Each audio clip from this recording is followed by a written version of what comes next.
मी घेतले मस्त शेंगदाणे वगैरे भाजून, कारण की एकादस होती आणि उपवासही होता. साबुदाणा खाऊन खरंच खूप कंटाळा आलेला होता. मग मी केले पराठे. अगदी 15 ते 20 मिनिटात होणारी रेसिपी, एकदम सोपी. पहिले 15 मिनिटासाठी भगर 1 वाटी आणि साबुदाणा 1 वाटी भिजत टाकायचा. त्यानंतर हिरव्या मिरच्या, लसूण आपले मिक्सरला बारीक करून घ्यायचं. आणि थोडेसे जास्त शेंगदाणे आणि हिरव्या मिरच्या बारीक करून घ्यायचं. त्याच्यामध्येच कढईमध्ये थोडंसं तेल टाकायचं आणि ते आपण जो कूट केलेला आहे, जो चिकन, तो थोडासा कढईमध्ये टाकून, तेल वगैरे टाकून त्याला मस्त उकळी येऊन द्यायची. आपले भाजी टाईप थोडंसं पातळ करायचं. आपल्याला या पराठ्यांसोबत खायला आणि थोडं या पराठ्यांमध्ये टाकायचं हे बारीक केल्याच्या नंतर.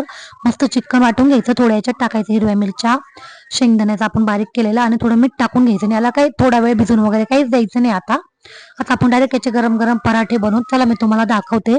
आणखी माझा तवा थोडासा पातळ आहे आणि त्याच्यावर पटकन जळून पण जाता. पण मग मी पटकन माझ्या पद्धतीने पटापट पटापट बनवते. आणि एकदम सोपी रेसिपी आहे. खायला पण खरंच खूप छान वाटते.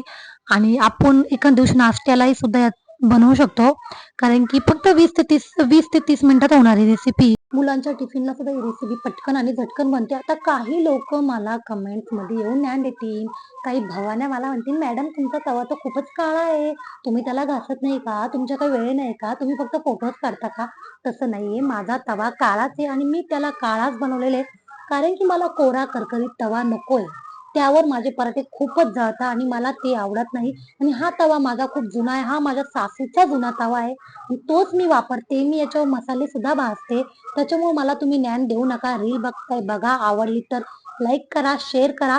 नाही तर तुम्ही पुढेही ढकलू शकता. रेसिपी आवडली असेल तर एकदा नक्की ट्राय करा. आणि हो, चला आता मला ते बघून खरंच खूप भूक लागली, तर मी तर खाणार आहे आणि तुम्ही या खायला. Bye bye.